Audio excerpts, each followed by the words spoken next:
Okey, untuk hari ini saya nak berkongsi pengalaman saya sepanjang menjadi occupational therapy.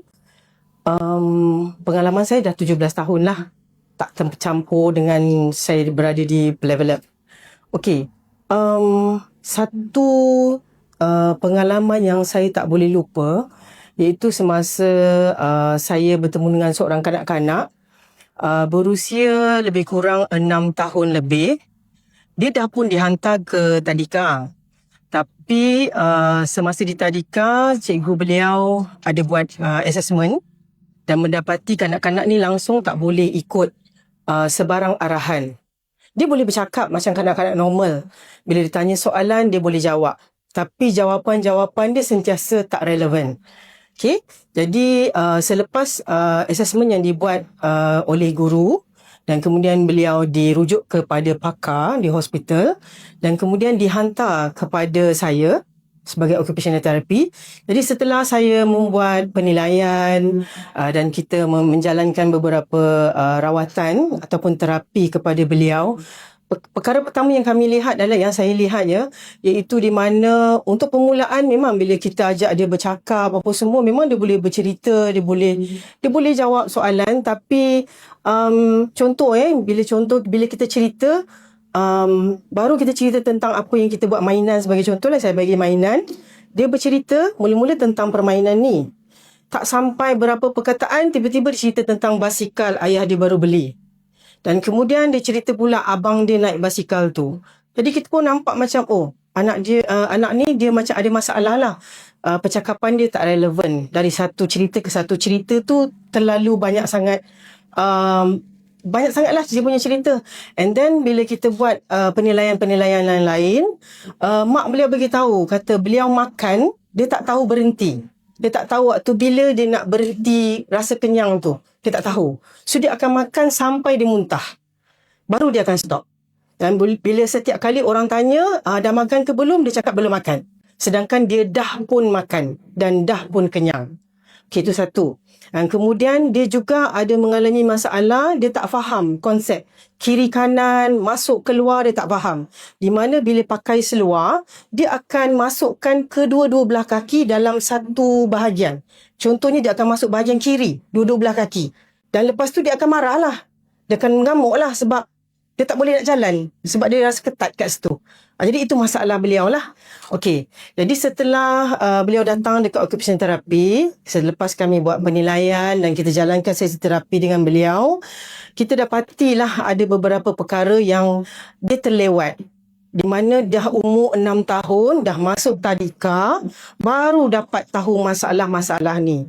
Sedangkan masa dia kecil, mak dia kata ada orang bagi tahu untuk bawa pergi ke jumpa doktor lah, jumpa pakar. Tapi mak dia kata nanti sampai masa dia akan belajar sendiri. Nanti dia akan okey sendiri. Jadi ibu bapa tu tadi biarkan anak terus berada dekat rumah dan belajar sendiri. Dengan alasan dia ada abang. Dia boleh ikut abang dia. Tapi sayangnya benda tu tak berlaku. Ya, jadi bila dia datang dekat kami, kita pun buatkan sesi-sesi terapi tu tadi, barulah kita dapat lihat beberapa perubahan ataupun improvement perkembangan ke atas kanak-kanak tu tadi, di mana dia dah boleh tahu waktu bila dia perlu makan dan waktu bila dia perlu berhenti makan. Okey, maknanya dia dah boleh faham lah situasi tu. Dan kemudian dia dah mula tahu kanan dan kiri, iaitu cara nak masuk kan. Contoh macam tadi pakai seluar, dia dah tahu dah kena masuk sebelah dan kena masuk sebelah lagi, bukan masuk dua-dua belah pada satu lubang yang sama. Dia dah boleh faham. Okay, melalui kita punya aktiviti-aktiviti OT yang kita buat. Okay, and then dia dah mula faham bahawa penceritaan juga bila ditanya adalah perlu jawab benda yang ditanya. Bukan lagi menjawab daripada satu perkara ke satu perkara, daripada macam contoh jawapan A pergi ke B, pergi ke C, pergi ke D, tapi semua tu tak ada kaitan langsung. Jadi kita cuba bagi terapi pada dia supaya dia lebih faham tentang ini berkaitan tentang basikal. Maknanya dia perlu cerita tentang basikal saja. Kalau dia nak elaborate cerita tu pun semua tentang berkaitan dengan basikal. bukan lagi bercerita tentang dekat depan rumah ada kereta langgar, bukan. Jadi itulah yang saya ingat sampai hari ini. Pengalaman itulah bagi saya, sebab sepanjang tempoh saya menjadi occupational therapy, actually banyak sangat kisah-kisah kanak-kanak autism ni, ya, ataupun kanak-kanak yang berkeperluan khas ni, yang kadang-kadang kita pun tak terfikir, yang kita pun sendiri tak terjangkau akal lah, yang mereka akan berada dalam keadaan begitu. Jadi orang kata itulah di antara pengalaman yang saya boleh kongsikan dengan anda semua. Jadi betapa pentingnya penilaian awal dan juga sesi terapi dengan perkhidmatan yang bersesuaian. Sebagai contoh kamilah occupational therapy untuk perkembangan anak-anak dengan lebih baik dan lebih cepat.